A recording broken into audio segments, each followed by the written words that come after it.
With Xbox One X nearly here, the big question is what impact will it have on gaming as we know it? Let's ask Dave McCarthy, Xbox general manager, about the console, the games, and also Microsoft's attitude towards developers and how they've shaped the console. It's all about the future. OXM, almost all of our readers will have an Xbox One. What does the Xbox One X offer for those people? What would you say to tempt them to upgrade? DM, so if you already have an Xbox, the good news is that your games library is going to come right over, your accessories are going to come right over, and it is going to play better from day one. I've experienced this myself. We've had the early development kits at home now for a couple of months, and it was pretty amazing. I was able to basically pull my HDMI cable out of my Xbox One S, put it in the back of my One X, I resynced my controller. I took my external hard drive, which I store all my games on anyway, and I plugged it into the USB port. And in 5 minutes I was off and running. I was playing with my son, but I obviously hadn't told him what machine he had in his house. He said, "Dad, why is everything quicker? Why does it look better?" Laugh. So that promise of everything not just working but playing better is a nice safety for people who are considering the upgrade, I think. If you put a premium on true 4K, so not just 8 million pixels on screen, but HDR, high dynamic range, a wide color gamut, spatial audio like Dolby Atmos. If you put a premium on those things, you can tell the difference.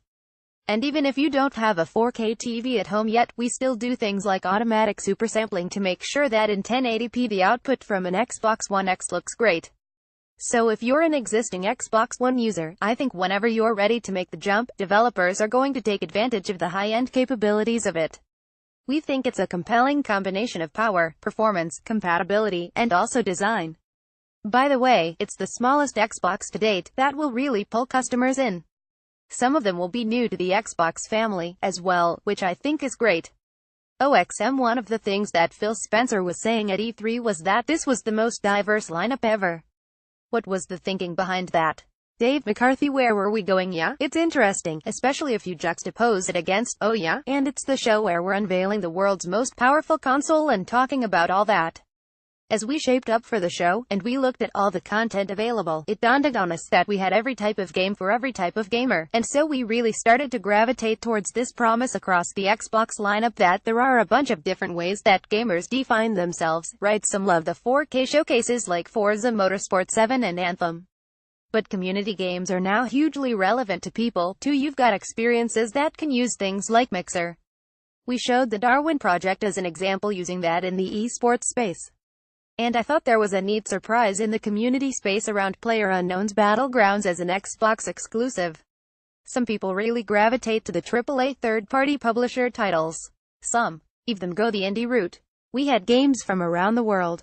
We had Minecraft, the biggest gaming community in the world, going across all these devices. We love telling the story that you as a gamer may define yourself on a bunch of different avenues. The good thing is, they're all working across this lineup of Xbox One devices.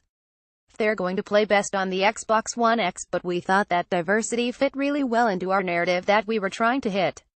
The 25 best Xbox One games, 10 best free games to play on Xbox One. Awesome. And how do you foster that diversity? Do you go to developers or do they come to you?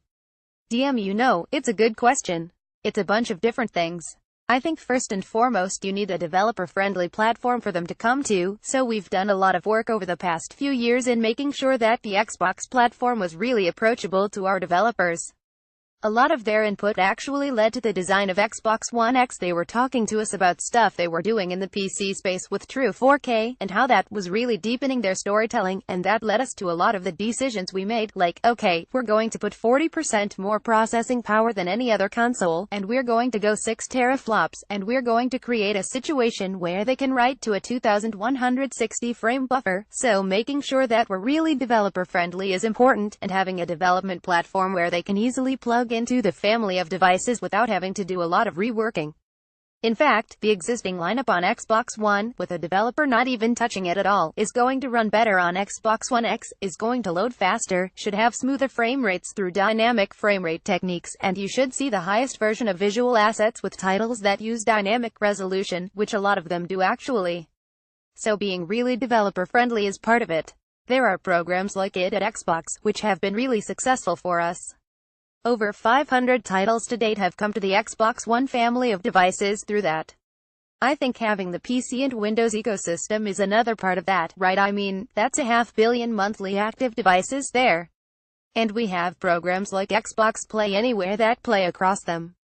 So it's a really healthy relationship we have with our development partners, big and small, and I think if you can provide those different avenues, that diversity kind of naturally comes to play in the ecosystem, which is what we're seeing now. OXM, what effect do you either expect or hope the One X will have on the gaming landscape? What do you think it will enable developers to do? DM, I think there's a round of storytelling that it's really going to unlock for a lot of developers. You saw Patrick Soderlund talk a little bit about that, both in the EA Play conference and when he was introducing Anthem from BioWare at Microsoft's conference. There's an immersion factor to true 4K. Like, you feel the heat come off those cars in Forza. The weather effects are stunningly real, and you find yourself sort of immersed in these experiences. Then I think you combine it with the other interesting aspects of what we do, right? On Xbox Live we have things like interactivity through Mixer, right? You start to combine the high-fidelity, high-immersion experiences with the power of Xbox Live, and it starts to bring together other communities. OXM, a lot of our readers will be aware of other 4K consoles such as the PS4 Pro. For those who aren't as knowledgeable about the technical side of things, how does this console compare? DM, well, on some levels I think there's aspects of even Xbox One S that I'd compare to the PS4 Pro in terms of HDR gaming, 4K video streaming capabilities, 4K Blu-ray support. There are only 2 consoles in the world that support 4K Blu-ray, and they are both Xbox Ones, Xbox One S and Xbox One X. I make more of a comparison with Xbox One X to what the higher-end PCs are doing right now. There is a big difference with 40% more processing power, in terms of ensuring that consistent frame rate, including that frame buffer that's going to get you all those 4K textures, ensuring the spatial audio is going to be at a premium for you. So it really is that top-end experience. But it's important for us to provide both those options in our lineup. And again, you don't really have to worry with your content or your accessories. They're going to work across Xbox Ones, depending on when you decide to make the leap, and that's true with your TV as well. If you don't have a 4K TV today, you're still going to be okay with automatic supersampling from your Xbox One X down to your 1080p TV. It's going to look better on there as well. OXM, obviously this represents a new kind of console for Xbox, in a way a mid-generation, noticeably more powerful machine. Is this what the console industry looks like now? DM, well, I can say this much, I think that customers are familiar now with having a family of devices. I think that's a concept that's landed with people, whether it's through phones or other devices. They've sort of seen that happen. Xbox One X was born of developers pushing us to do the next big thing in this space. We said, okay, we're up for rising to those challenges, but we've got these considerations of compatibility and design that we also want to nail along the way. We're going to continue to listen to our developer community, big and small, to see where we should take things next, but I like that we've landed on a model that's not too foreign to customers but offers this broad choice. They don't have to give everything up, and they can do it when they're ready and when they see the proof points that really resonate with them personally. For me, Forza Motorsport 7 already does it. I love racing games, and so it really speaks to me.